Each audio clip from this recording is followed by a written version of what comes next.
Looking back on Formula One, Motorsport Magazine, December 1965. When the Mexican Grand Prix finished on October 24th with Richie Ginther in first place driving a Honda V12, it saw the end of a 5-year period in motor racing that should pass into the annals of history as an important era.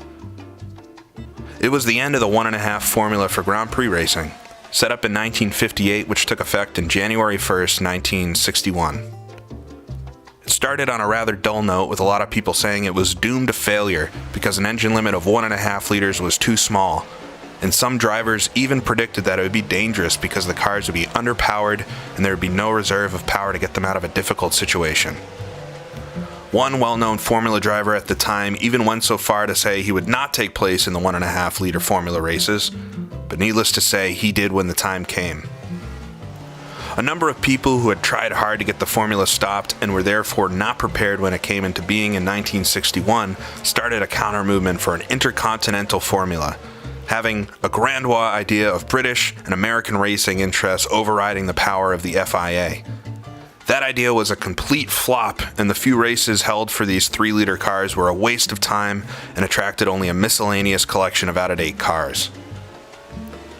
Meanwhile, when Formula One got underway with its maximum engine capacity of 1500 cc and a minimum weight of 450 kilograms, the only team that was ready was Ferrari, for all British teams and the lone German team of Porsche had only modified 1960 Formula 2 cars available to race.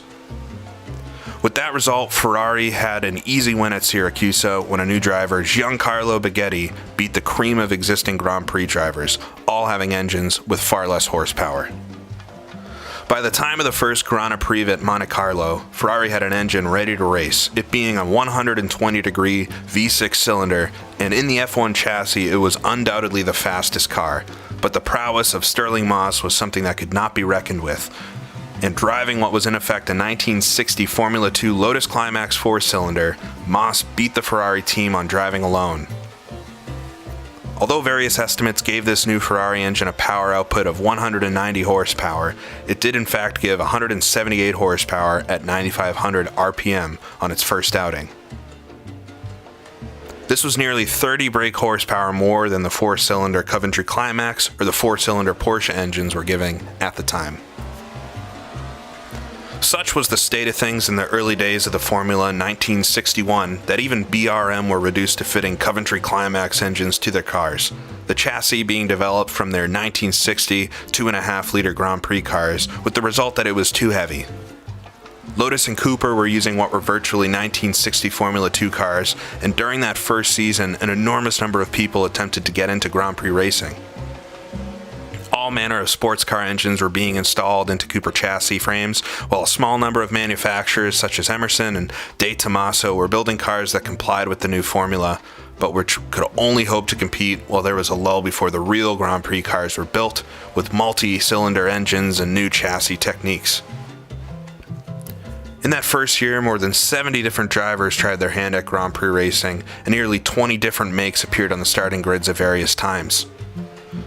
Just as most of the drivers did not make the grade once the racing scene sorted itself out, so did most of the variegated makes fall by the wayside, many of them having been cobbled up in small workshops from obsolete components in order to get into Grand Prix racing while there was a lull.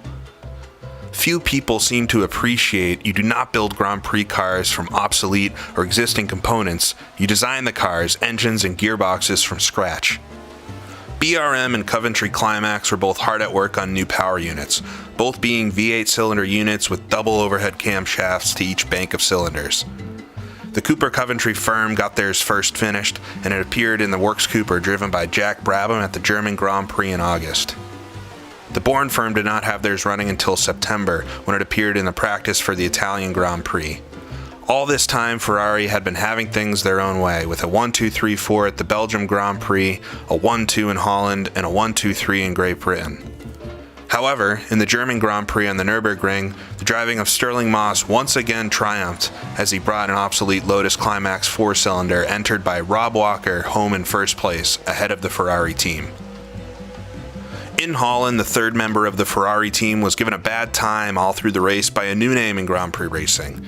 This was Jim Clark, driving a sleek Lotus Climax 4-cylinder. And whereas in this first year, Coventry Climax were giving first support to Jack Brabham and Cooper, as a result of their championship wins in 1959 and 1960, by the end of the formula, it was Jim Clark and Lotus who were receiving all the attention from Coventry Climax. While the Ferrari works team was intact, it was almost unbeatable, due to its entirely superior power units, all three team cars having the 120-degree engines. But if anything went wrong or they did not enter, the issue was wide open. At the French Grand Prix, the whole Ferrari team ran into trouble, and the last phase of the race lay between Baghetti and a privately entered earlier Ferrari and the four-cylinder opposition. And it was a memorable dice, which the Italian won by mere inches. At Solitude, there was a similar battle between Lotus and Porsche, which Innes Ireland won for the Chestnut team, it being one of the hardest-fought races ever seen. This racing to the bitter end became a feature of the new 1.5-liter formula racing. And whereas in the past, the last stages of a Grand Prix usually saw one car on its own cruising to the end, with the result being race average speeds improved over the previous years and fastest laps were proving to be very close to those of the extinct 2.5-liter formula cars. Before the season finished, most of the doubters had been won over. And with the appearance of the 180 horsepower V8 engines from Coventry Climax and BRM, and the knowledge that the Porsche were well advanced in a flat 8-cylinder engine, the future looked very good. The season was marred by a crash at Monza when Wolfgang von Trips, the young German nobleman, lost his life, and though Phil Hill and Ferrari won the championship for 1961, they won them sadly. During the season, there were a number of interesting happenings, among them the appearance of Ferguson P99 racing car with a four-wheel drive, and in spite of a convincing demonstration during the British Grand Prix and an even more convincing victory in one of the Alton Park Gold Cup races, it did not lead to design trends along the lines it could have done. The P99 was using the 1.5-liter Coventry Climax four-cylinder engine like all its rivals, but was far in advance of them in regards to road holding, braking, and acceleration. At the end of the season, Harry Ferguson research team offered the four-wheel drive project to any British team that might like to take it up, as they themselves had no intention of indulging in a full racing program, and had only competed to demonstrate their four-wheel drive principles. Unfortunately, no one took them up on this offer, and everyone carried on with the rear-engine, rear-drive layout that had well and truly established by Cooper during 1959 and 1960. By the beginning of the second season of the new formula, everybody was completely absorbed in it, and had accepted it was not so bad as predicted. All thoughts on counter movements had now been forgotten. BRM, who had never intended to do anything but take part in the 1.5-liter formula, were very well advanced in their V8 engine, and began to reap the rewards of hard work.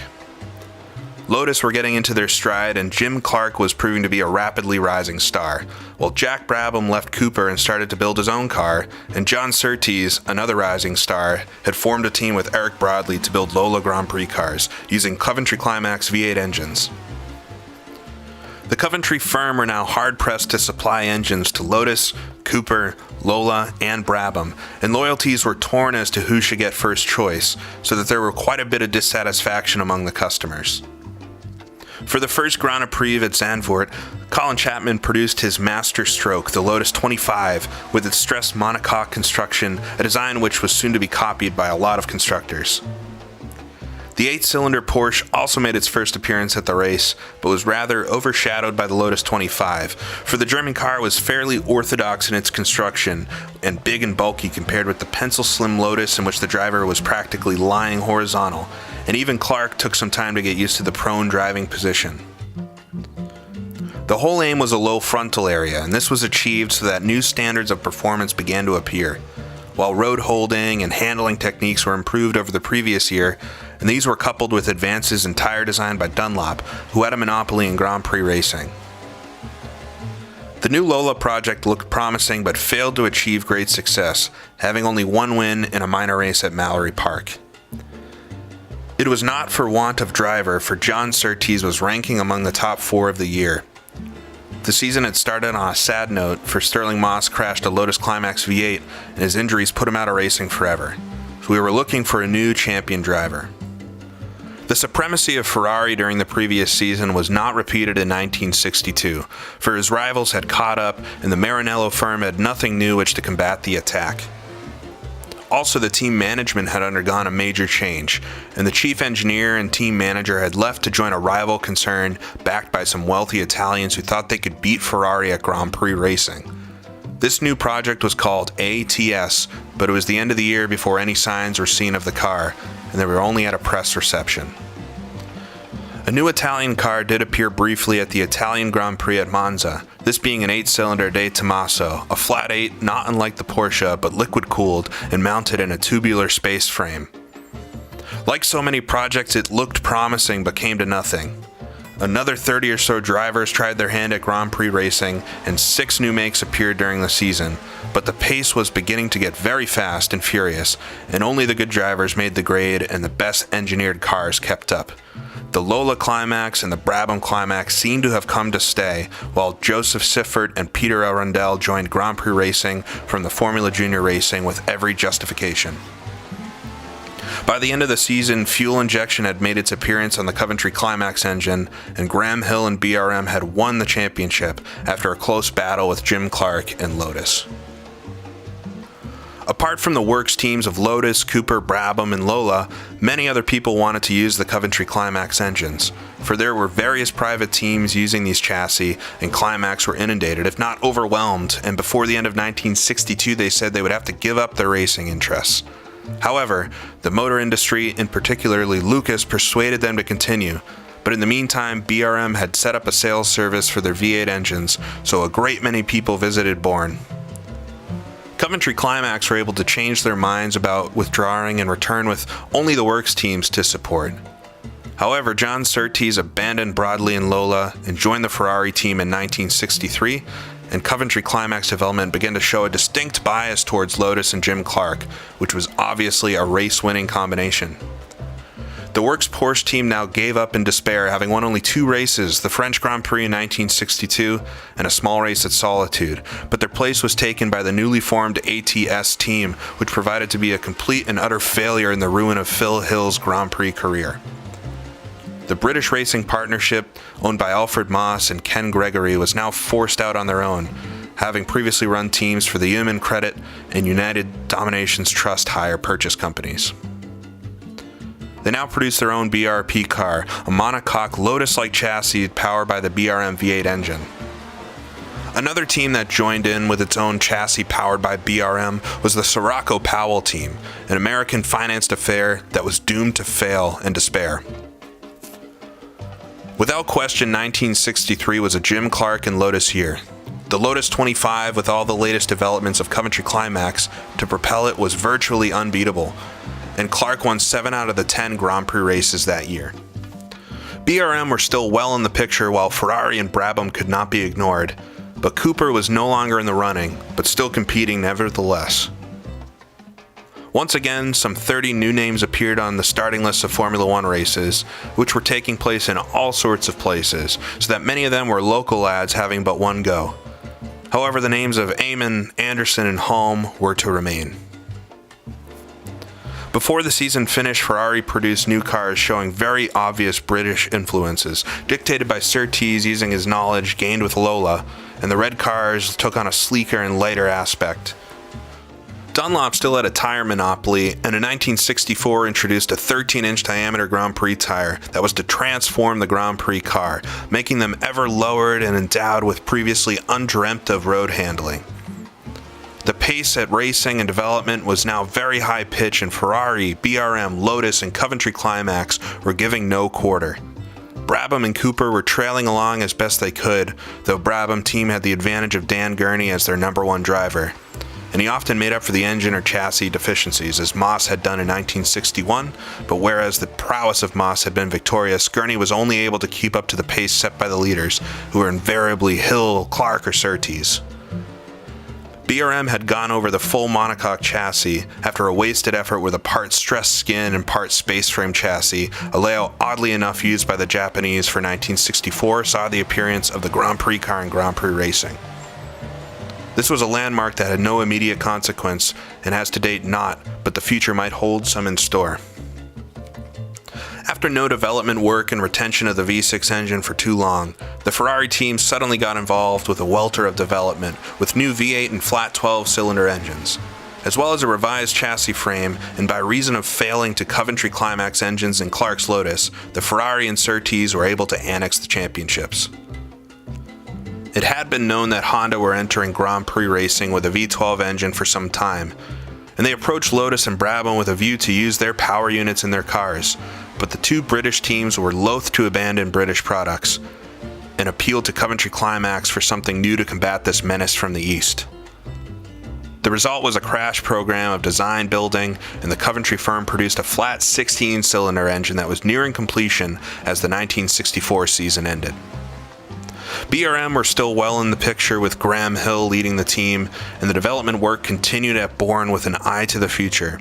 From 1962 chassis components, they rebuilt a four-wheel drive car with the assistance of Ferguson Research, and ran it purely as a mobile testbed to gain knowledge. At the end of the season, the bankrupt ATS concern had a brief new lease on life when one of its cars appeared under sponsorship of Darrington Francis, but it was no more successful than the original car. 16 new drivers had tried their hand at Grand Prix racing in assorted cars, but only Gardner, Atwood, Rint and Hawkins made the grade. With BRM supplying engines to customers and numerous early Coventry Climax engines being on the market, the combination of engines and chassis frames became quite complex, and Lotus BRM was the one that did not at first ring true. By the time the last year of the formula started, which was 1965, the Grand Prix scene had become well settled, with the major part of an entry list being made up of works teams, and the only very strong private teams or private owners being able to compete in more races. This was the situation that appears normal in Grand Prix racing, and the Grand Prix were the domain of factory teams. The battles between Lotus, BRM, Ferrari, Brabham, Cooper, and Honda proved to be intense, and the introduction of Goodyear Grand Prix tires on Brabham and Honda cars enlivened the scene greatly. Since the beginning of the multi-cylinder era in 1961, power outputs had gone up from 210 to 215 brake horsepower, and engine speeds had risen continually, more than 1100 RPM becoming quite normal. The Coventry Climax 16-cylinder engine failed to leave the testbed, but did produce a new version of the V8 cylinder engine. Having 4 valves per cylinder, this proved alternatively successful and fragile, but successful enough to allow Clark and Lotus to win the championship once more. The V12 Honda engine also used a 4 valves per cylinder layout and turned over 12,000 RPM. A power output of 230 brake horsepower was claimed, while the flat 12-cylinder of Ferrari gave 220 horsepower, and the 5 seasons of Formula 1 under 1.5 liter saw good progress once it got underway. The competition between the factory teams at the end of the formula was as strong as Grand Prix racing had ever seen, while driving standards were equally high. Of the 7 newcomers in 1965, the names of Stewart and Bondurant had come to stay. With the end of the formula, we also see the end of participation by Coventry Climax as racing engine designers and constructors. And though Lotus won the manufacturer's championship twice, it was thanks to the support of the Coventry engine firm. Equally, they lost the championship in 1962 and 1964 in the last moment due to the failures of those engines. These 2 failures allowed wins for BRM and Ferrari, both whom were strong challengers throughout the 5 years of the formula. The champion drivers of the 5 years were 1961 Phil Hill, 62 Graham Hill, 63 Jim Clark, 64 John Surtees, and in 1965 Jim Clark. Altogether, more than 150 drivers took part in various races under the 1.5 liter formula, of which a mere handful made the grade as top Grand Prix drivers. Before the formula began, many people said that the little 1.5 liter cars would be so easy to drive that any Tom, Dick, or Harry would be a Grand Prix driver. Tom, Dick, and Harry tried to become Grand Prix drivers, yet it would be hard to make the list of 12 first-class Grand Prix drivers. The list would run short at 6. Driving a Grand Prix car is one thing, but racing it and winning it is very different, as this formula has shown. It's just the same way people demonstrated during 5 years it was not difficult to build a Grand Prix car, but many of them found out that it is indeed difficult to build a successful Grand Prix car. Far from being the disaster and failure that was predicted by many people, the 1.5 liter formula provided interesting, competitive, and exciting racing, as well as a lot of technical development, which is the main object of Grand Prix racing.